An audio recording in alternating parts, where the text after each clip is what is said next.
ونصدق فيه وبعث مقاما محمودا الذي وعدته إنك لا تخلف الميعاد. السلام عليكم ورحمة الله. إن الحمد لله وحده والصلاة والسلام على من لا نبي بعده نحمده ونستعينه ونستغفره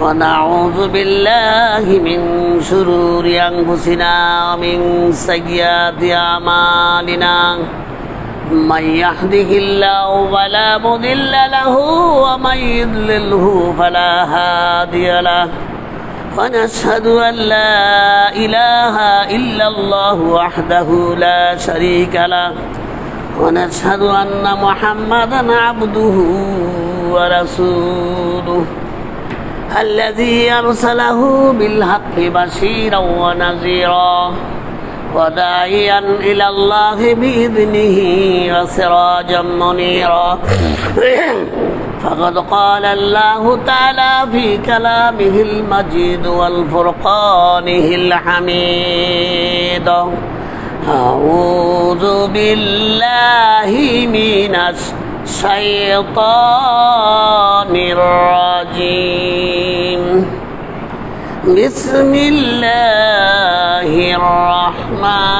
الرحمن الرحيم يا أيها الذين آمنوا اتقوا الله حق تقاته ولا تموتن إلا وأنتم مسلمون يا أيها الناس اتقوا ربكم الذي خلقكم من نفس واحدة وخلق منها زوجها وبث منهما رجالا كثيرا ونساء واتقوا الله الذي تساءلون به والأرحام إن الله كان عليكم رقيبا يا أيها الذين آمنوا اتقوا الله وقولوا قولا سديدا يصلح لكم أعمالكم ويغفر لكم ذنوبكم ومن يطع الله ورسوله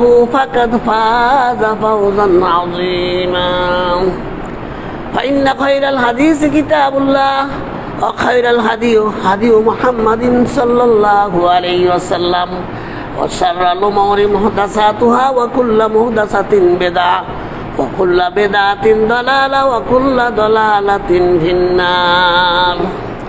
أعوذ بالله من الشيطان الرجيم إن الذين لا يشرك به شيء ولا يشرك به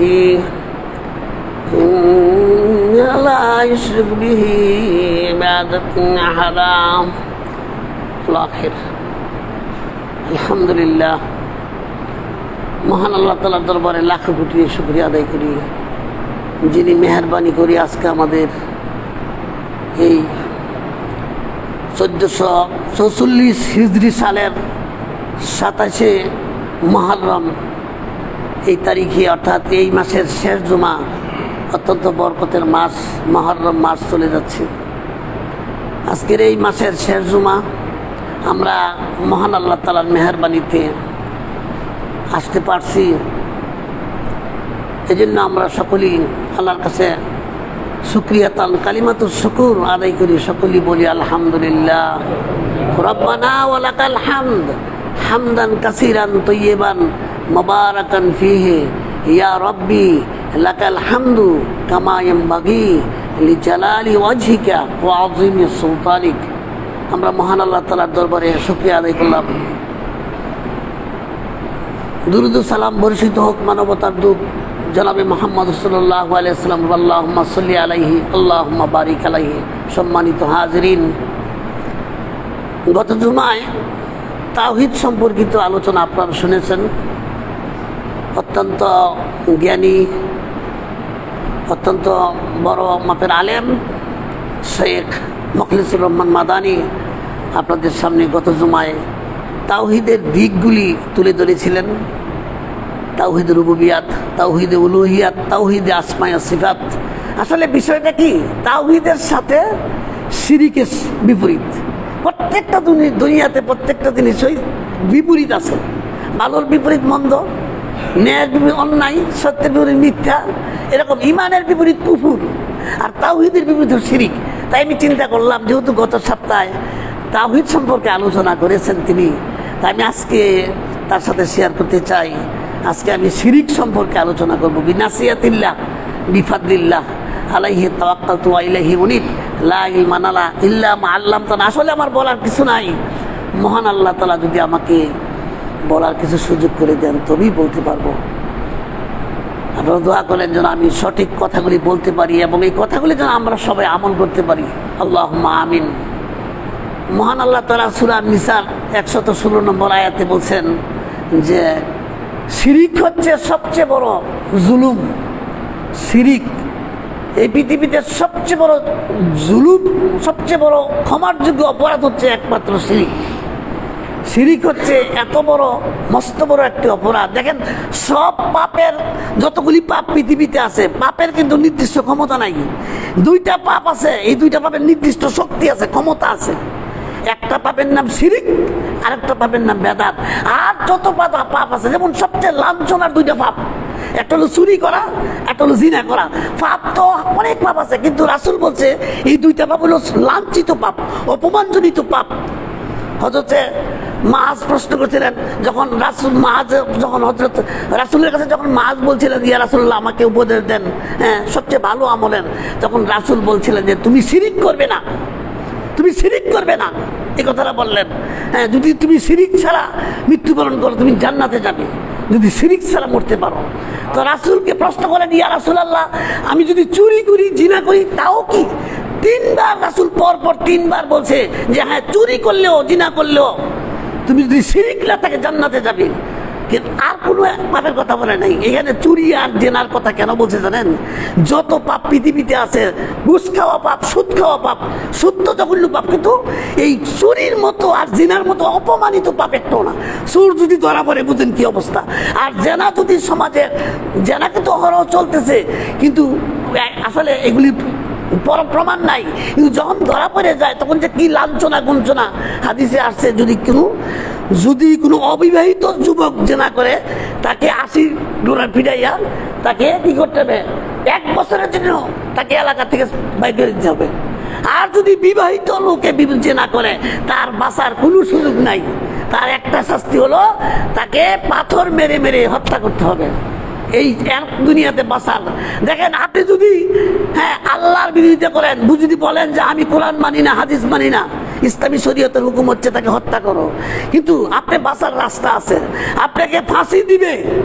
এই মুহূর্তে যদি আপনি বলেন যে আমি মানলাম, আমি ইসলাম মেনে নিলাম, কোরআন ঠিক আছে, হাদিস ঠিক আছে, ইসলাম ঠিক আছে, তাইলে আর আপনি তাকে হত্যা করতে পারবেন না, হুকুম নাই, তার বাঁচার সুযোগ আছে। যদি কাউকে হত্যা করেন তাহলে ওই লোকও বাঁচার সুযোগ আছে। হত্যার বদলে হত্যা, ইসলামে হত্যার বদলে কেসাস। আপনি কেসাস দিবেন, হাকিম আপনাকে রায় দিল মৃত্যুদণ্ডের, কিন্তু এই মুহূর্তে যদি যাকে হত্যা করার জন্য কেসাস হয়েছে তার পিতা মাতা যদি বলে যে আমরা কেসাস নিব না, আমরা তাকে মাফ করে দিলাম, তাহলে হাকিম কি রায় দিবে? তাকে মুক্তি দিতে পারবে। কিন্তু একটা পাপ আছে পৃথিবীতে, যেই পাপের কোনো মুক্তি নাই, এই পাপটা হচ্ছে জেনা। এই জেনার কোনো মুক্তি নাই। এই পাপ করলে দুনিয়াতে বাঁচার কোনো অধিকার নাই তার। যদি প্রাপ্ত বিবাহিত লোক যদি জিনা করে, বিবাহিত লোক অবিবাহিত জিনা করলে তাদের জন্য 80 থেকে 100, কেউ বলছে 80, কেউ বলছে কোনো 100 ডলার দিয়ে 1 বছরের জন্য তাকে দেশে তারাই দিতে হবে। কিন্তু বিবাহিত লোকে যদি জিনা করে তার বাঁচার কোনো সুযোগ নাই, পৃথিবীতে বাঁচা তার সুযোগ নাই। কিন্তু তাতেও কিন্তু ইমান কাটে নাই, তাতে কিন্তু কি কাটে নাই, ইমান কাটে নাই। কিন্তু ওই যে বললাম দুইটা পাপের নিজস্ব শক্তি আছে, নিজস্ব ক্ষমতা আছে। একটা হচ্ছে শিরিক, আর একটা হচ্ছে বেদাত। এই দুইটা পাপ, একটা পাপ শিরিক করলে আল্লাহকে অপমান করা হয়, আর বেদাত করলে রাসূলকে অপমান করা হয়। এই দুইটা পাপের নিজস্ব শক্তি আছে। আপনি জিনা করেন, আপনি মারা যান, এই পাপ কিয়ামতে হাসরের ময়দানে বিচারের পাল্লায় আপনি উঠবে, আপনি শাস্তি পাবেন। কিন্তু এইটার নিজস্ব কোনো ক্ষমতা নাই। এটা আপনাকে পাপ, এই পাপে আপনার পাপ নষ্ট করে দিব, ন্যাক নষ্ট করে দিব, এই সুযোগ নাই। কিন্তু শিরিক এমন একটা মহাপাপ, যেই পাপ আপনার জীবনের অতীতের 70 বছর 80 বছর যত বছর আমল করছেন, আপনি শিরিক করলেন মানে কি জীবনের সব আমলকে ধূলিসাৎ করে দিলেন, ধ্বংস করে দিলেন। এটা এমন একটা জঘন্য অপরাধ। শিরিক করলে মানুষের আমল থাকে না, নেকামল থাকে না। শিরিক করার সাথে সাথে জীবনের সমস্ত নেকামল কি হয়ে যায়? ধ্বংস হয়ে যায়। এই জন্য তো লোকমান হযরতে লোকমান রহমতুল্লাহ আলাই, দেখেন তিনি নবী ছিলেন না, তার কথা কোরআনে আসছে, তিনি নবী ছিলেন না, কিন্তু তার কথাগুলি আল্লাহর কাছে এত ভালো লাগছে। হ্যাঁ, দেখেন উনি অনেক বড় মস্ত বড় পণ্ডিত ছিলেন, তিনি ছিলেন একটা সাধারণ একজন রাখাল ছিলেন, রাখাল। আর তিনি আল্লাহ তাকে এত হিকমত দিলেন। আল্লাহ বলছে আমি লোকমানকে হিকমত দিছি, আল্লাহ বলছে জ্ঞান দিছে লোকমানকে। আল্লাহ নিজে যেখানে বলছে আমি লোকমানকে হিকমত দান করছি, কত প্রজ্ঞাবান এই লোকমান। তার ছেলেকে কি নসিহত করছিলেন, আর এই নসিহতগুলি কোরআনে আসছে। দেখেন আল্লাহর কাছে লোকমানের নসিহতগুলি এত ভালো লাগছে। হ্যাঁ, আল্লাহ কোরআনে কোট করে দিলেন। হ্যাঁ, এখানে এই লোকমান তিনি যেই কথাগুলি তার ছেলেকে বলছিলেন, ইয়া ভনাইয়া, হে আমার আদরের বৎস, হে আমার কলিজার টুকরা ছেলে, লা তুশরিক বিল্লাহ, তুমি আল্লাহর সাথে শরীক করো না। ইন্না শিরকা, নিঃসন্দেহে শিরিক, লা যুলমুন আযীম, মস্ত বড় জুলুম। জুলুম আপনারা বুঝেননি, জুলুম কি জিনিস? শিরিক হচ্ছে মস্ত বড় জুলুম। জুলুমের মানে হচ্ছে যার অধিকার তাকে না দেওয়া, এটার নাম জুলুম। জুলুম হচ্ছে যার অধিকার, যাই পাইবার দিলেন না। চাকরিতে 10 জনে ইন্টারভিউ দিছে, যে প্রথম সবচেয়ে বেশি নাম্বার পাবে নিয়মিতভাবে সে যে ফার্স্ট হবো তারা চাকরি দিতে হবে। কিন্তু 4 নম্বরের ব্যক্তি করলো কি, টাকা দিয়ে কিনা নিয়ে গেল, কার অধিকার নষ্ট করলো? 1 নম্বর ব্যক্তির অধিকার নষ্ট করলো। এটার একটা জুলুম, কারো হক নষ্ট করা, অধিকার নষ্ট করা। যেমন আমার মাথার মধ্যে টুপিটা দিছি, এটা হানুই থাকবো, এটার অন্য জায়গা দিলে এর উপর জুলুম করলাম। চশমাটা দিছি নাকের উপরে, এটা যদি এখানে তুললে তুই, এটা জুলুম করা হইলো, এইটার নাম জুলুম। আর পৃথিবীতে সবচেয়ে বড় জুলুম হচ্ছে আল্লাহর সাথে শিরিক করা, সবচেয়ে বড়। দেখেন এসছে, আর এই শিরিকের গুনাহ আল্লাহ মাফ করেন না। হ্যাঁ, আল্লাহ সমস্ত গুনাহই আল্লাহ ইচ্ছা করলে ক্ষমা করেন, ইচ্ছা করলে আবার ক্ষমা করবেন এমন না। আল্লাহ যদি চান তাহলে ক্ষমান ইয়াগফিরু, হ্যাঁ, দুনা লিবা ইয়াশা। আল্লাহ যদি ইচ্ছা করে তাহলে সমস্ত গুনাহ আল্লাহ মাফ করে দিতে পারেন। কিন্তু শিরিকের গুনাহ, হ্যাঁ, মাই ইউশরিক বিল্লাহি ফাকাদ দাল্লা দালালাম বাঈদ, এই যে জুলুমের অপরাধ, এটা মস্ত বড় একটি জুলুম। এই অপরাধ আল্লাহ কখনো ক্ষমা করবেন না। কেউ যদি শিরিক অবস্থায় মারা যায়, তাহলে তার জাহান্নাম ছাড়ার গতি নাই। কিন্তু আপনি হাজারো পাপ করছেন, হ্যাঁ, শিরিক নাই, আপনার আমলের মধ্যে কি নাই? শিরিক নাই। আল্লাহ রহমানুর রাহিম, আল্লাহ ইচ্ছে করতে মাফ করতে পারেন, পারবে, বাধ্য না। আপনি মনে করেন না যে উনি বলছে কুদ্দার মধ্যে যে কবিরা গুনাহ মাফ না, কবিরা গুনার জন্য শর্ত হইলো কি করতে হবে?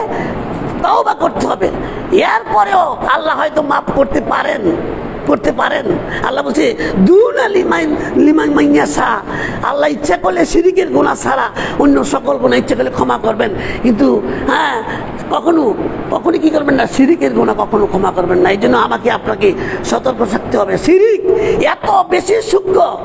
আপনারা জানেন যে রইসুল মুফাসসিরিন হযরত ইবনে আব্বাস রাদিয়াল্লাহু তাআলা, আব্দুল্লাহ ইবনে আব্বাস রাদিয়াল্লাহু তাআলা, রাসূলের চাচাতো ভাই, অত্যন্ত বড় মাপের আলেম। হ্যাঁ, রাসূল তাকে দোয়া করছিলেন, আর রাসূলের দোয়ার বদলে তিনি এত ইলম পাইছেন। হ্যাঁ, তাকে বলা হয় রইসুল মুফাসসিরিন। পৃথিবীর মধ্যে যত বড় মুফাসসির আছে, ইবনে কাসির বলেন, হ্যাঁ, যত রকমের, কিন্তু হযরত ইবনে আব্বাসের মতো এত বড় মুফাসসির আর নাই। তিনি বলছেন যে একটা অন্ধকার রাতে, হ্যাঁ, অমাবস্যার রাতে, কালো পাথরের উপরে, হ্যাঁ, অন্ধকার রাতে কালো পাথরের উপরে একটা কালো সাপ যদি চলে, এটা যেমন মানুষ নির্বাচন করা সম্ভব না, এটা যেমন চিহ্নিত করা সম্ভব না, অনুরূপভাবে তিনি বলছেন যে এরকম শিরিক মানুষ বুঝবেই না, এটা শিরিক। অথচ মানুষ সমাজে চলবে। যেমন আমার দেশে একটা কথা আছে যে একটি হলে ভালো হয়, 2টির বেশি আর নয়। এই একটা কথা আছে। এই যে শিরিক, এটা মানুষ জানেই না, মনে হয় এটা অসুবিধা কি না, এটা শিরিক।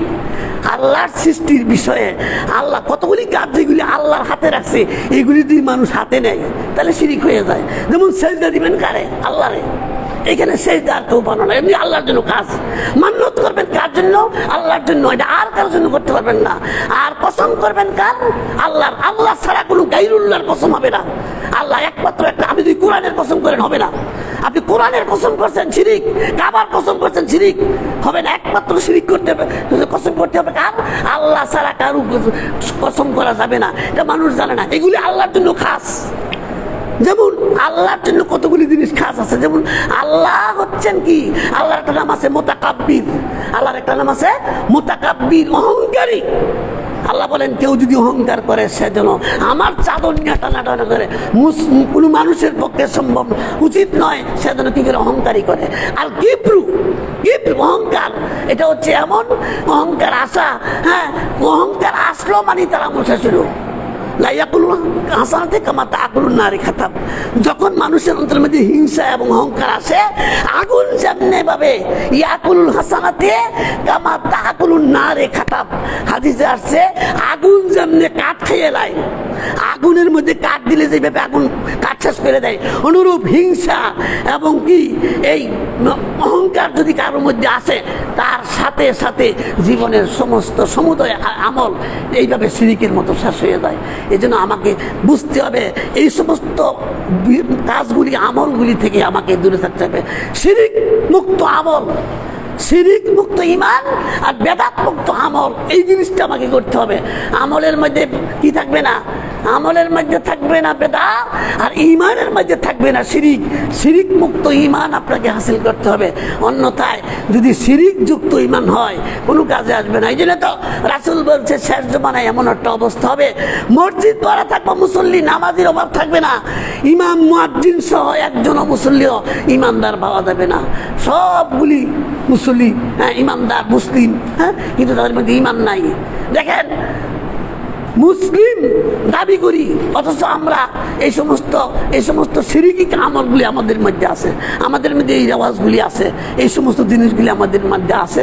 হ্যাঁ, যেমন ওই যে আমরা অনেক সময় বলি সনের প্রথম দিন বাঁই দেওয়া যাইত না, বা এরকম কাকে ডাকলে অশুভ লক্ষণ, বুকের খালি খরচ দেখলে শুভ হবে না যাত্রা। এই শুভ অশুভ হিন্দু রীতি, মুসলিমের রীতি না।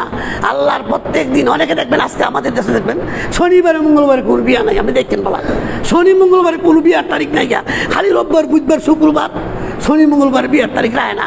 এরা মনে হলে শনিয়ে বেলে ধরে, এরা বলে শনিয়ে ধরে।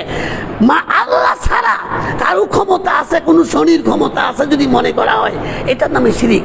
এই জন্য যত আমল করেন কিচ্ছু কাজ হইতো না। কিয়ামতের মাঠে দেখবেন হাবাম মানসুরা, আল্লাহ বলবেন যে তাদের আমলগুলি হাবাম মানসুরা, ধুলি কণার মতো উড়ে দেবো, কিচ্ছু থাকতো না। এই জন্য আপনাকে কম করেন আমল, বেশি করেন, কম করেন যাই করেন, শিরিক মুক্ত আমল করতে হবে। আমল অনেক বেশি করার দরকার নাই। আল্লাহ কি কোরআনে কইছে যে আপনি অনেক আমল করেন? আকসারু আমল কোন আয়াত আছে দেখবেন, কোথাও নাই। আকসারু আমল বলা হয়েছে আহসানু আমল, আহসানু আমালান। সূরা মুলুকের মধ্যে লেখছে না, তাবারাকাল্লাযী বিয়াদিল মুলকু ওয়া আলা কুল্লি শাইইন কাদির আল্লাযী খালাকাল মাউতা ওয়াল হায়াতা ওয়া লিয়াবলুয়াকুম আইয়ুকুম আহসানু আমালা। এই আহসান বলছে, আহসান মানে উত্তম আমল। আপনি বলেন নাই অনেক আমল করেন, এই আয়াত পৃথিবীর কোথাও নাই, কোরআন মাজিদে কোথাও নাই যে আল্লাহ বলছে না বেশি বেশি আমল করো না। আমল করবেন উত্তম আমল, বেশি না, উত্তম আমল। রাসূলের কাছে 3 ব্যক্তি গেছিল, আপনারা শুনছেন হাদিসটা। 3 ব্যক্তি আম্মা জান আয়েশার কাছে জানতে চাইলেন রাসূলের আমলগুলি কেমন। রাসূলের আমলের বর্ণনা শুনিয়া 3 জনের মধ্যে একদম মন্তব্য করলো, রাসূল তো রাসূলই, রাসূলের আগে পাশে সবগুলা মাপ, অতএব রাসূলের রাইতে কিছু অংশ নামাজ পড়লে চলবো। আমরা চলতো না, আমরা সারাই করতে হইব। হ্যাঁ, রাসূলের কিছু না আমল কম করলে চলবো। এই জন্য তারা নিজেরা ভাবলো যে না, আমাদেরকে আর অনেক বেশি আমল করতে হবে। 3 জনের মধ্যে একজন বলছিল আমি সারা রাত তাহাজ্জুদ পড়বো, আরেকজন বলছিল আমি সারা বছর রোজা রাখবো, আরেকজন বলছিল আমি বিয়েই করবো না, খালি ইবাদত করবো। এই মন্তব্য করে চলে গেল। রাসূল যখন পরে শুনলেন যে এই মন্তব্য করছে, রাসূল তাদেরকে খুঁজা বার কইরা জিজ্ঞাসা করেন তোমরা কি কথা বলছিলা?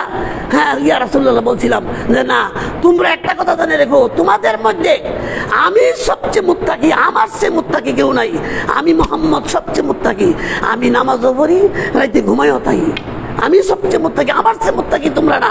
অতএব যেই ব্যক্তি মান আমিলা আমালান লাইসা আলাইহি আমরুনা ফাহুয়া রাদ্দু, যেই ব্যক্তি কোনো আমল করব ওই আমল আমি মোহাম্মদ স্বীকৃতি দেই নাই, এইটা প্রত্যাখ্যিত, এইটা বর্জনীয়, চলবে না, চলবে না। এই জন্য আমল করতে হবে রাসূলের আমল দেখা। হ্যাঁ, রাসূলের আমল দেখে করতে হবে, বেশি আমলের দরকার নাই। কম আমল করেন, কম আমল করেন, উত্তম আমল করেন, এটা কাজে লাগবো। বেশি আমল করেন, মাগরিবের পরে 6 রাকাত নামাজ পড়বেন, হ্যাঁ, 12 বছরের নামাজের সমান, এরকম কত রকমের। আর মিথ্যার তো কোনো সীমানা নাই, একজনে কয় এই 75 বছরের, একজনে কয় 12 বছরের, এরকম বিভিন্ন। আসলে মিথ্যার কোনো লিমিটেশন নাই, মিথ্যার কোনো লিমিট নাই। এই ধরনের আমলের কথা বলে, মিথ্যা সব বানোয়াট। রাসূলের পক্ষ থেকে মাগরিবের পরের 6 রাকাত নামাজের কোনো ই নাই, কোনো সহি হাদিস নাই। অতএব আমলের নামে করতেছি আমরা, আমলের নামে না করা যাবে না। আমল করতে হবে যেগুলি রাসূল থেকে স্বীকৃত। এই জন্য শিরিক মুক্ত ঈমান আর বেদা মুক্ত আমল যদি হয়, আপনারা শুনছেন, আপনারা হাদিস, বুখারী শরীফের হাদিস শুনলে অবাক হবেন। একজন পতিতা মহিলা, সে রাস্তা দিয়ে যাচ্ছিল, একটা কূপ থেকে পানি পান করলো উঠাইয়া। সে দেখলো একটা কুকুরের বাচ্চা যেখানে পানি পড়ছে ভিজা জায়গাটার মধ্যে জিভা দিয়ে ছাড়ে। সে অনুভব করলো বাচ্চাটার মধ্যে তৃষ্ণা না, এমন করে গিলে শেষ পর্যন্ত তার প্রতি সদয় হলো। ওই পতিতা মহিলা তার মুজাটা উন্নার মধ্যে পানলো, পানি উঠাইয়া নিজের হাতে কুকুরের বাচ্চাটারে খাওয়াইলো। আল্লাহর কাছে আমলটা এত ভালো লাগলো। হ্যাঁ, বুখারী শরীফে আসছে এই মহিলা জান্নাতি হবে তার এই আমলটার জন্য। তার মধ্যে শিরিক ছিল না, শিরিক মুক্ত। হ্যাঁ, এই জন্য শিরিক মুক্ত কম আমল হইল। আপনি যদি মুসলিম শরীফের হাদিস, কেউ যদি মান ক্বালা লা ইলাহা ইল্লাল্লাহ বলে মৃত্যুবরণ করে, সে ফাকাদ দাখালাহুল্লাহুল জান্নাহ, তার শেষ কালিমা আখিরি কালামুন ইনদাল মাউত, মাউতের সময় যদি এই কথা বলে লা ইলাহা ইল্লাল্লাহ, ওই ব্যক্তি কি সে ঈমান লয়ে মরল, সে মুশরিক কি, তারপর সে শিরিক অবস্থায় মারা গেল না, সে ঈমান অবস্থায় মারা গেল, সে জান্নাতি হবে। যত আমলই থাকুক, যত পাপ থাকুক, এগুলি আল্লাহ হয়তো মাফ করে দিবেন বিভিন্নভাবে। হয়তো এমন হবে তার মৃত্যু সময় কষ্ট দিব, হয়তো বা তার কবরে আযাব দিব। এমন হবে মুমিনের আযাবগুলি, মুমিনের অপরাধগুলি আল্লাহ বিভিন্ন ধাপে ধাপে কিয়ামতের আগে শেষ করে দিব। এমনও হবে, আপনারা অনেকে মনে করবেন না অনেক বেশি মৃত্যু কষ্ট হয়, লোকটা বোধহয় পাবি না।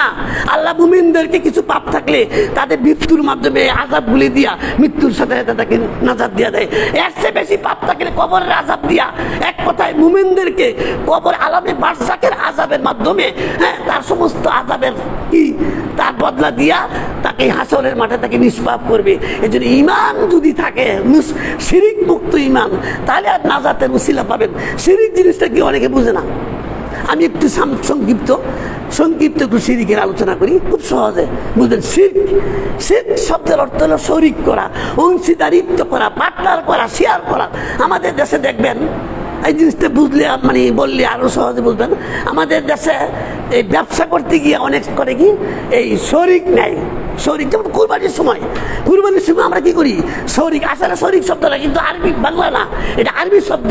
আমাদের সমাজে এখন বাংলা ভাষায় শরিক শব্দটা চালু হয়ে গেছে। বাংলা ভাষায় অসংখ্য আরবি শব্দ, পৃথিবীর বিভিন্ন দেশের ভাষা, হ্যাঁ, থেকে বাংলায় অনেক বিদেশি শব্দ আছে। এই শরিক শব্দটা বাংলার শব্দ না, এটা আরবি শব্দ। শরিক হচ্ছে পার্টনার করা, শেয়ার করা, অংশীদারিত্ব করা। তো মনে করেন একটা ব্যবসা করবো একজন লোকের, তার 2 কোটি টাকা দরকার, একটা ব্রিজের কাজ পাইছে, একটা কালভার্ট পাইছে, একটা রাস্তার কাজ পাইছে, 2 কোটি টাকা পুঁজি লাগবো। 2 কোটি টাকা যদি সে এখানে ইনভেস্ট করে, হয়তো 1 কোটি টাকা বা 50 লাখ টাকা লাভ হইতে পারে। এখন তার 2 কোটি টাকা নাই, আছে 1 কোটি। এখন কাজটা সে কিভাবে নিবে? অনেক সময় করে কি একটা পার্টনার খোঁজে, শেয়ার খোঁজে, কি লেগে? ওই টাকার জন্য। মানুষ 3টা কারণে শেয়ার নেয়। একটা হইলো পুঁজির জন্য শেয়ার নেয়, আরেকটা হইলো অভিজ্ঞতার জন্য শেয়ার নেয়, আরেকটা শেয়ার নেয় কি করার জন্য, হ্যাঁ, এই কি করে ওই পুঁজি, একটা হলো পুঁজি, একটা হলো অভিজ্ঞতা, একটা হলো স্বাস্থ্য। এই 3টা কারণে মানুষ শরিক খোঁজে।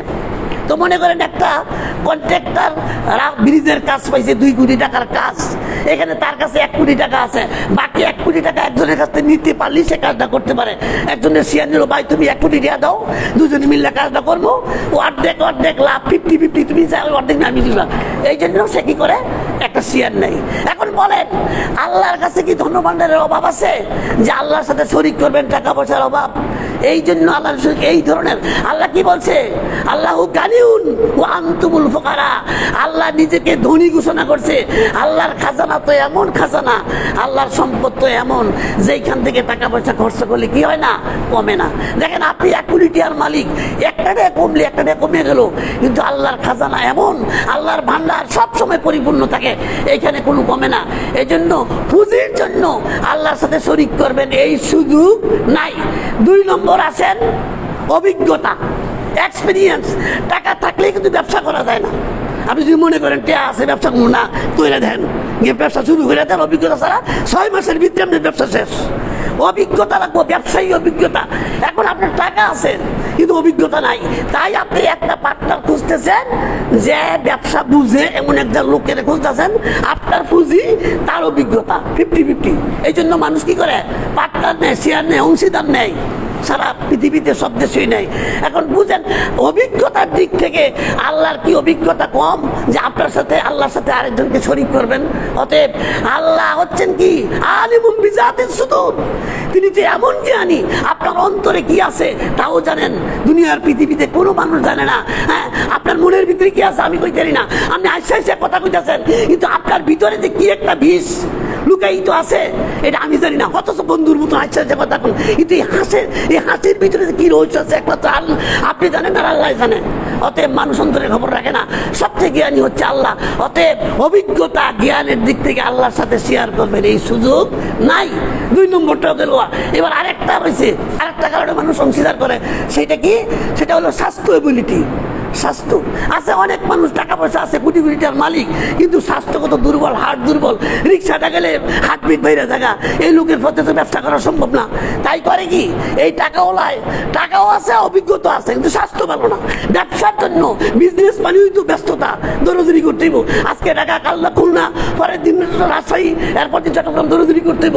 এই জন্য আপনার দরকার একজন কর্মঠ যুবক, স্বাস্থ্যবান একজন কর্মঠ যুবকের দরকার। আপনার বিজনেসের সাথে কি করা, শরীকের জন্য, পার্টনার বানাইবার জন্য আপনি একজন যুবককে পার্টনার করেন। কিন্তু আল্লাহ কি এরকম? আল্লাহ কি বিরুদ্ধে হয়ে গেছে? নাউযুবিল্লাহ। আন্নাল কুওয়াতা লিল্লাহি জামিয়া। আল্লাহ বলছে আল্লাহর সমস্ত শক্তি, একচ্ছত্র শক্তির মালিক হচ্ছেন আল্লাহ। কাল কিয়ামতের দিন আল্লাহ 7টা আকাশ, আমরা যেমন কাপড় হাতে কি করি, অনেক সময় রুমাল অথবা টিস্যু হাতে ফেসাই লাই, তারপর 7টা আকাশ আল্লাহর বাম হাতে ফেসাই লাইব, আর সমস্ত বলবে লিল্লাহি ওয়াহিদুল কাহার। আজকে যারা পৃথিবীতে ক্ষমতা দেখাইছো, আজকে বলো কার রাজত্ব? কোনো জবাব আসবে না। লিল্লাহি ওয়াহিদুল কাহার, একমাত্র আল্লাহর রাজত্ব। হ্যাঁ, এই জন্য আল্লাহর সাথে শরীক করবেন এই সুযোগ নাই। কেন করবেন শরীক?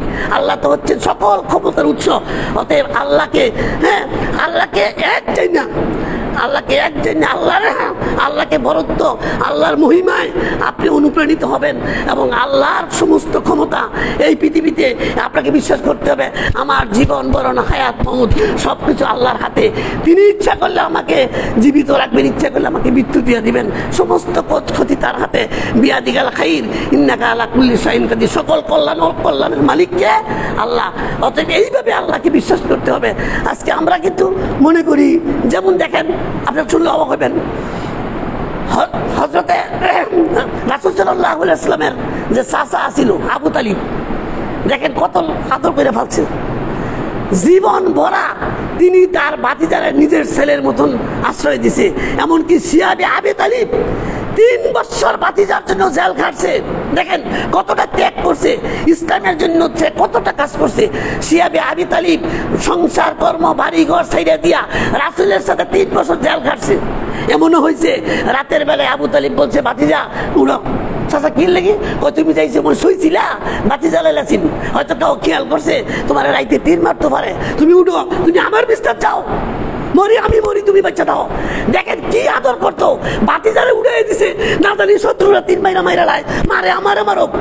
এতটা ন্যাক, এতটা মায়া, এতটা দয়া করছে, কিন্তু মৃত্যুর সময় কি সে ইমান লয়ে মরতে পারছে? মরে নাই, ইমান নিতে পারে নাই, ইমান তার নসিবে নাই। দেখেন আবু তালিব যেদিন রাসূল বিয়ে করছিলেন, এই রাসূলের বিয়ার খুতবা দিছিল কেনা আবু তালিব এই খুতবার মধ্যে কি কইছে কথাগুলি আপনারা শুনবেন, বাংলায় আছে। হ্যাঁ, তিনি বলছিলেন, খুতবায় বলছিলেন যে আল্লাহ আমরা ইব্রাহিমের বংশধর, আমরা ইব্রাহিমের বংশধর। হ্যাঁ, এইভাবে তিনি বললেন ইব্রাহিম আলাইহিস সালামের বংশধর, ইসমাইলের সূত্রে এইভাবে আল্লাহর কাছে পানা চাইছিলেন। এবং দেখেন, এবং সবসময় তারা দেখেন তারা কিন্তু আল্লাহরে মানত। কেমনে মানত? আল্লাহরে মানত লাত উজ্জতের মাধ্যমে, সরাসরি না। আমরাও কিন্তু আল্লাহরে মানি ইসলামের মাধ্যমে। তো পার্থক্য হলো কি? এরা মানত লাত উজ্জত মান্য, মনে করতো যে এরাই তার কল্যাণের জন্য সুপারিশ করবে। এই জন্য আপনারা শুনলে অবাক হবেন, আব্দুল মুত্তালিব রাসূলের মৃত্যুর 50 দিন আগে আব্রাহা বাদশাহ, বিশাল লম্বা ঘটনা আমি বলবো না, ঈর্ষান্বিত হইয়া কাবার প্রতি ঈর্ষান্বিত হইয়া এই কাবার ধ্বংস করার জন্য হাতি বাহিনী নিয়ে তারা আইলো। তারা যখন ওই মিনার কোনায় আশ্রয় নিল, আবু তালিব গেলেন, কই দেখে আসছে কি অবস্থাটা। তিনি দেখে আসলেন সত্যিই তো তারা আসছে। হ্যাঁ, তারপরে তখন 10টা ছেলে বাচ্চা আছে। হ্যাঁ, আব্দুল্লাহ ছাড়া আব্দুল মুতালিবের 10 জন ছেলে তখন বাচ্চা আছে। ছেলে নিয়ে ডেকে বললো, বাবারা কি করা, আমি তো ওই কাবা করার মুদ্রা উল্লি, আমি তো রক্ষক, এখন তোমরা বলো এই যে আব্রাহা বাদশাহ আসছে কাবা ঘর ধ্বংস করতে, আমি কি করতে পারি? ছেলেরা পরামর্শ দিল, বাবা আমরা এই বাপ পুত্র 11 জনে পারবো না, আব্রাহার সাথে আমরা কুলাইতে পারবো না। অতএব আমরা যদি প্রতিহত করতে যাই আমাদেরকে হত্যা করবে, তারপরে কাবা ঘর ভাঙবে। এর চেয়ে ভালো আমরা যদি বাচ্চা থাকি কাবা ঘরটা পরে নির্মাণ করতে পারবো, আর আমরা যদি মরে যাই তো কেউ করতে পারবে না। অতএব আপনি এক কাজ করেন, আব্বা আল্লাহর গলা আল্লাহর কাছে সুপর্দ করেন। হ্যাঁ, আল্লাহর ঘর যেন আল্লাহ রক্ষা করে। ছেলেরা পরামর্শ দিল, তিনি দেরি করলেন না। কোন সময় তিনি আবার আইসা পরে ছেলেদেরকে নিয়ে কাবা ঘরের এই কি চাদরে ধইরা এমন পায়ে কাঁদলেন, আল্লাহ আল্লাহ আমি এতদিন তোমার ঘর রক্ষা করছি, আল্লাহ আজকে পারি না, অপারগ, আমি অপারগ হইয়া তোমার কাছে সুপর্দ করলাম, আল্লাহ তোমার ঘর তুমি রক্ষা করো। আচ্ছা, কতটা আল্লাহরে না চিনলে? আব্দুল মুত্তালিবকে আল্লাহরে চিনছে না, কিন্তু চিনলেই হবে না। তার মন থেকে ওই যে নেগেটিভ করে নাই, লাত উজ্জত মান্নত নেগেটিভ করে নাই। ইব্রাহিমের মূর্তি, ইসমাইলের মূর্তি তখনও ছিল। হ্যাঁ, তাদের ওই মূর্তি তখনও ছিল কাবা করে, তারা মূর্তি ভাইয়া তাদের মাধ্যমে করতো, যদিও আল্লাহরে ডাকতো, কিন্তু তাদের মধ্যে কি হয় নাই, লা ইলাহা। দেখেন, ঈমান আনার জন্য শর্ত হলো আগে নেগেটিভ করতে হবে, আগে খালি করতে হবে। তারা কিন্তু খালি করছে না, আল্লাহরে মানছে লাত উজ্জত মান্নত করে সহ। যেমন আজকে আমরা কি করি, আল্লাহর ইবাদত করি, পীরের মাধ্যমে চাই, পীরের কাছে মুরিদ হই, পীরের উসিলায় চাই, এরকম। তারা মানত লাত উজ্জতের মাধ্যমে, আর আমরা মানতেছি কি পীর মাশায়েখদের উসিলায়, কিন্তু একই ধরনের হয়ে যায়। দেখেন, বিষয় হলো এই জন্য সত্যিকার অর্থে আব্দুল মুত্তালিব আল্লাহকে চিনার পরেও সে মুশরিক ছিল। কেন? আল্লাহরে মানতো ঠিকই, কিন্তু সাথে এদেরকে মানতো। আজকে আমাদের মধ্যে যদি আমরা আল্লাহরেও মানি, মাজারেও যাই, মাজারেও পূজা দেই, মাজারের পীরকেও মনে করি, জিন্দা পীর মুর্দা পীরকে আমার কল্যাণের জন্য মনে করি। হ্যাঁ, দেখেন রাসূল সাল্লাল্লাহু আলাইহি ওয়াসাল্লাম সবচেয়ে বেশি নসিহত করছে এই কবর পূজার সম্পর্কে, মাজার পূজার সম্পর্কে। মদিনাতে হিজরত করার পর রাসূল আলীকে বলছে, আলী তুমি ছাড়বে না কোনো উঁচু কবর, ছাড়বে না কোনো মাজার, এগুলি সব ভেঙে মাটির সাথে ধরে কি করে মিশিয়ে দাও। এই জন্য রাসূল সমস্ত মাজার, আজকে আমাদের দেখেন দেন মাজার একটা ল্যাংটা মরলেই মাজার হয়, একটা ল্যাংটা মরছে, হ্যাঁ জোর ছিল মাথার মধ্যে, জীবনে গোসল টুসল করছে না কিছু না, হ্যাঁ ফিরাসিন মাজার বানালে প্রায় দেশে, বিশেষ করে আমাদের এলাকাতে কম। কুমিল্লাতে যাইবেন, দেখবেন খালি মাজার, ঘরে গ্রামে খালি মাজার আর মাজার। সিলেট কুমিল্লাতে যান, একটা মানুষ মরলো, কদিন ফাঁকলামি করছে মাজার। এই যে মানুষকে মাজার মুখী করা, এটা হলো কি ইমানকে ধ্বংস করার জন্য শিরকের সবচেয়ে বড় হাতিয়ার হচ্ছে কবর পূজারি হওয়া। কবরের দিকে মানুষকে আকর্ষণ করা। রাসূল সাল্লাল্লাহু আলাইহি ওয়াসাল্লাম এই বিষয়ে খুব সতর্ক করেছেন আমাদেরকে। দেখেন, হযরত এই যে আহমদ ইবনে হাম্বল রাদিয়াল্লাহু তাআলা একটা হাদিস বর্ণনা করেন। হ্যাঁ, যে তিনি হাদিসটা এইভাবে বর্ণনা করেন, রাসূল সাল্লাল্লাহু আলাইহি ওয়াসাল্লাম বলছেন যে একবার একদল লোক, হ্যাঁ মুসলিম একটা কাফেলা মানে যাচ্ছিল একটা রাস্তা দিয়া, তো এই রাস্তায় একটা পড়ে, এই মাজার পড়ে। তো তাদের নিয়ম হইল এই মাজারের কাছে যারা যাইব কিছু না কিছু দিতেই হবে, এটা তারা আইন করছে, এই রাস্তাতে যাইব। তো 2 জন ব্যক্তি গেছিলেন, যাওয়ার সময় তাদেরকে ধরলো যে আপনারা মাজারে কিছু দিয়ে যান। প্রথম জন বললো যে দেখো আমার কাছে তো কিছু নাই দেওয়ার মতন, না থাকলে একটা দিতেই দিব। আমি কি দিব? একটা মাসি মেহনত করো, ঠিক আছে আমি একটা মাসি মানত করলাম, তারা ছেড়ে দিল। দ্বিতীয় ব্যক্তির বললো তুমি কি দিবা, আমার কাছে কিছু নাই, তুমি একটা মাসি মানত করো, আমি আল্লাহ ছাড়া কাউকে মান্নত করি না। এই কথা বলাতে এই দ্বিতীয় ব্যক্তিকে মারতে মারতে তাকে হত্যা করলো। রাসূল সাল্লাল্লাহু আলাইহি ওয়াসাল্লাম বলেন যে প্রথম ব্যক্তিটা সে মাসি মান্নত করার কারণে জাহান্নামে গেল, আর ওই দ্বিতীয় ব্যক্তিটা সে মাসি না দেওয়ার কারণে যে মৃত্যুবরণ করলো, সে শহীদ হলো, সে জান্নাতে গেল। এই জন্য আপনি যদি মৃত্যু হয়, হ্যাঁ আপনার যদি মৃত্যু হয়, আপনাকে যদি পুরো সাইবর্ষ করা হয়, তথাপি আপনি শিরিক করবেন না। শিরিক হচ্ছে এমন অপরাধ যে অপরাধের কোনো ক্ষমা নাই। শিরিক মুক্ত অবস্থায় যদি আপনি দুনিয়া থেকে যাইতে পারেন, হ্যাঁ তাহলে আপনার জন্য ক্ষমা আছে। কিন্তু শিরিক যদি থাকে আপনার কোনো অবস্থাতে ক্ষমা নাই। এই জন্য আমরা শিরিক মানে বুঝি না, আমরা মনে করি এগুলি ঠিকই আছে। ছেলেটা বাচ্চার কাছে ডাক্তারটা বড় ভালো ছিল রে, ডাক্তারটা ভালো আছেন দিকে বাচ্চাটা মারছে বাচ্চা কাছে, এইটাতে শিরিক জানি না। মাঝিরা বড় দক্ষ ছিল, আজকে যেই দৌড় ছিল, যদি মাঝিরা দক্ষ না থাকতো আজকে মরা পড়তাম। এটা শিরিক করলেন, আল্লাহর ক্ষমতা কি করলেন, আপনি মাঝিরে দিলেন। ডাক্তার ভালো, রুগী পাচ্ছে, মাঝি ভালো, তাই নৌকাটা খেললো না, ডুবলো না। এই জাতীয় আকীদা, এক কথা আল্লাহ ছাড়া কারো কোনো ক্ষমতা নাই। এই পৃথিবীতে মানুষের কোনো কল্যাণ অকল্যাণ করার ক্ষমতা কারো নাই। এই রকমের নির্ভেজাল ইমানের নাম হচ্ছে তাওহীদ। অতএব তাওহীদ বুঝতে হবে। তাওহীদ এত সূক্ষ্ম আপনি বুঝতেই পারবেন না আমলের মধ্যে কিভাবে তাওহীদ কি আপনার শিরিক যে কিভাবে ঢুকে যাবে এটা আপনি বুঝতে পারবেন না। এই জন্য আপনাকে সচেতন থাকতে হবে, হ্যাঁ সচেতন থাকতে হবে, যাতে করে আপনার অন্তরের মধ্যে কোনো অবস্থাতে কোনো আমলের দ্বারা কোনো কিছুর দ্বারা আকীদার দ্বারা যেন শিরিক না ঢুকে। যদি শিরিক ঢুকে যায় সব শেষ। শিরিক যখন ঢুকলা জীবনের সমস্ত আমল সাথে সাথে কি হয়ে গেল, ধ্বংস হয়ে গেল, পুরা ছাই হয়ে গেল, কিছু রইল না। আপনি 70 বছর আমল করছেন, কিন্তু আজকে একটা শিরিক করছেন, 70 বছর শেষ।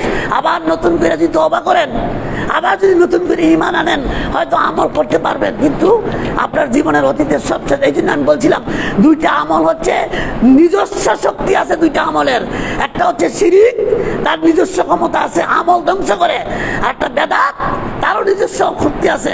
সে কি করে, রাসূলকে অবজ্ঞা করে, অপমান করে। হ্যাঁ রাসূলকে অবজ্ঞা করা হয়। কেউ যদি মনে করে যে মাগরিবের পরে সলাতে তাওয়াবিন পড়া এটা ভালো, তো রাসূলকে অপমান করা হয়। কেউ যদি মনে করে ওযু কইরা গাটটা মুসি করি, তো রাসূলকে অপমান করা হয়।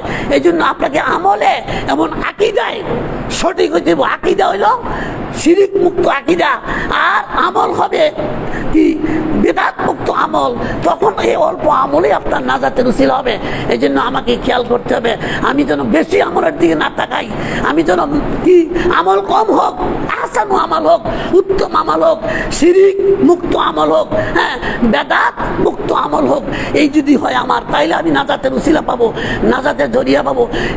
কাউকে সাফায়াতের উপযোগী মনে করা, যেমন এক শ্রেণীর লোকেরা মনে করে পিসাবরা সাফায়াত করবো।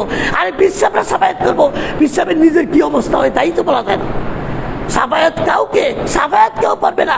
বিশ্ব নবীকে বলা হয়েছে যদি তাকে দেওয়া হয় তখন করতে পারবে, ওইটা ওনার নিজস্ব একক ক্ষমতা না।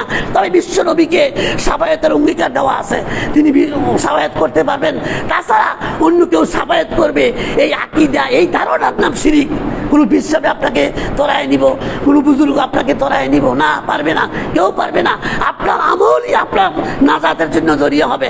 এই জন্য দুনিয়া থেকে মৃত্যুর আগে, হ্যাঁ শিরিক মুক্ত ঈমান আর বেদাত মুক্ত আমল যদি আপনি অর্জন করতে পারেন, তাহলে নাজাতের চিন্তা করতে পারবেন। অন্যথায় আপনার নাজাতের কোনো কি ফয়সালা হবে এই ধরনের কোনো প্রতিশ্রুতি দেওয়া নাই। এজন্য আমরা চেষ্টা করি আজ থেকে এই সমস্ত কুসংস্কারগুলি পরিবর্তন করি। আমাদের সমাজে কুসংস্কার ভরে গেছে। হ্যাঁ দেখেন, এই যে মনে করেন অশুভ শুভ অশুভ, এটা হিন্দুদের রেওয়াজ। শুভ অশুভ হিন্দুদের রীতি, মুসলিমের রীতি না। সব শুভ। আর মানুষ কোন কল্যাণ অকল্যাণের মালিক না। কল্যাণ অকল্যাণের মালিককে আল্লাহ, বিয়াদিকাল খাইর ইন্নাকা আলা কুল্লি শাইইন কাদির। আপনাকে বিশ্বাস করতে হবে ভালো মন্দ সব কিছু আল্লাহর পক্ষ থেকে হয়। কোনো মানুষ আপনার ক্ষতিও করতে পারবে না, কোনো মানুষ আপনার কল্যাণও করতে পারবে না, এই বিশ্বাস রাখতে হবে। আপনি যে তাবিজ দিচ্ছেন, মাদুলি ঢুকাইছেন গলার মধ্যে, হাতের মধ্যে, আপনি তো বুঝছেন তাবিজে আপনাকে উদ্ধার করবে না। এই তাবিজের কোনো ক্ষমতা নাই, ক্ষমতা আল্লাহ। হ্যাঁ কিছু কিছু লোকের আবার মনে হয় কোরআনের তাবিজ দেওয়া না, কোরআনের তাবিজও দেওয়া যেত না। কেন? কোনো কিছুই তামিমা বলা হয়েছে যে কোনো তামিমাই শিরিক। যে কোনো প্রকারের তামিমা আপনি ঢুকাইবেন। অথবা অনেকে দেখবেন এই কি করে কালো কালো রাবার দেয়, কয়টা দাঁতের লাগি না দেওয়া যাবে না। হ্যাঁ, রাসূলের কাছে এক সাহাবী গেল, 10 জন সাহাবী লোক গেছিল বায়াত করার জন্য, তার মধ্যে 9 জনকে রাসূল বায়াত করলেন, একজনের হাতে ওই তামিমা ছিল। হ্যাঁ, রাসূল তাকে বায়াত করলেন না, ইসলাম গ্রহণ করাইলেন না। তারপরে সাহাবীরা অন্য লোকেরা যখন বললেন তখন করছেন, এটা তখন ছিঁড়া ফেলাইছে।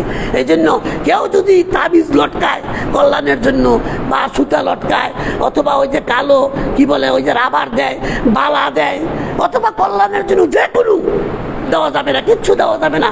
সব কিছু শক্তির উৎস আল্লাহ। হ্যাঁ, শুধু রুকাইয়া জার ফুক করা ইসলামে জায়েজ, শুধু কোরআন দিয়া হাদিস দিয়া, এবং জার ফুক যদি কুফরি হয় এটা জায়েজ না। কোরআন হাদিস দিয়া যদি জার ফুক করে ওইটা জায়েজ। রাসূল নিজে করছে, সাহাবীরা করছে, কোনো সাহাবীর পক্ষ থেকে এই ধরনের তাবিজ তামামা দেওয়ার কোনো হুকুম নাই। আজকে আমাদের দেশে দেখবেন যে অনেকেই তাবিজের উপর নির্ভরশীল, তাবিজ এই করে এরকম ধরনের একটা আকীদা না। আপনি তাবিজ এটা সম্পূর্ণ শিরিক। এই অবস্থা যদি মারা যান, আপনার হাতে যদি অষ্টধাতুর আংটি থাকে, এখন খুলতে হবে, এখন খুললে আপনি শিরিক মুক্ত হইলেন। অষ্টধাতুর আংটি আপনাকে কিছু কল্যাণ করতে পারবে না। দেখেন কি একটা শিরিক ঢুকাইছে। আপনি ডাক্তারে চিকিৎসা করলে 1 মাস 2 মাস করে, সর্বোচ্চ 2 মাস, কোনো ডাক্তাররা 15 দিনের ওষুধ দেয়। একটা জটিল কঠিন রোগ হলে কি 2 মাসের ওষুধ দেয়, কিন্তু সারা জীবন ওষুধ দিতে হবে, এটা কেউ ওষুধ। আপনার অষ্টধাতুর আংটি সারা জীবন রাখতে হবে কল্যাণের জন্য, অর্থাৎ আপনাকে সারা জীবনের জন্য মুশরিক বানাবে। এটা হলো তাদের চক্রান্ত। আর নাহলে ওষুধ খাইলে 1-2 সপ্তাহ মানুষে খায়, এটা সারা জীবন খাইতে হবে। এটা কেমন রোগ আপনাকে বুঝতে হবে, এটা কেমন ওষুধ যেটা সারা জীবন চলবে, এই ডোজ।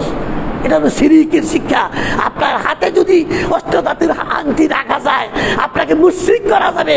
আর মুশরিক অবস্থায় মারা গেলে আপনি কি শয়তানের সাথে আপনার হাসর হবে, জাহান্নামে যাবেন। শিরিক মুশরিকরা কখনো জান্নাতে যাবে না। মুশরিকদের জন্য জান্নাত হারাম করা হয়েছে। অতএব আপনাকে মুশরিক রাখতে পারলেই কোনো না কোনো ভাবে, হ্যাঁ, তারা সন্তুষ্ট। যারা ইসলামের ক্ষতি চায়, শয়তানি কাম যারা চায়, তাদের কাজ হইল আপনাকে তাবিজ কবজের মধ্যে ডুবায় রাখা, কল্যাণ দেখায়া, ভালো ভালো জিনিস দেখায় আপনাকে কি করবে, তাবিজের মতন শিরিক আপনার মধ্যে দিয়া আপনার কল্যাণ দেখায়া আপনাকে মুশরিক রাখার চেষ্টা করবে।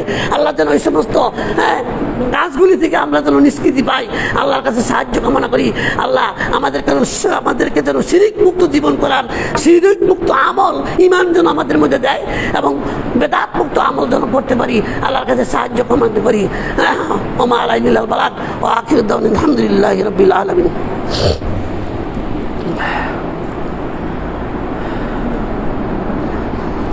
আলহামদুলিল্লাহ ওয়াহদা, আসসালাতু ওয়াসসালামু আলা মান লা নাবিয়্যা বা'দাহু, নাহমাদুহু ওয়া নাস্তাঈনুহু ওয়া নাস্তাগফিরুহু ওয়া নাউযু বিল্লাহি মিন শুরুরি আনফুসিনা ওয়া মিন সাইয়্যাতি আ'মালিনা মান ইয়াহদিল্লাহু ফালা মুদিল্লা লাহু ওয়া মান ইউদ্লিল ফালা হাদিয়া লাহু।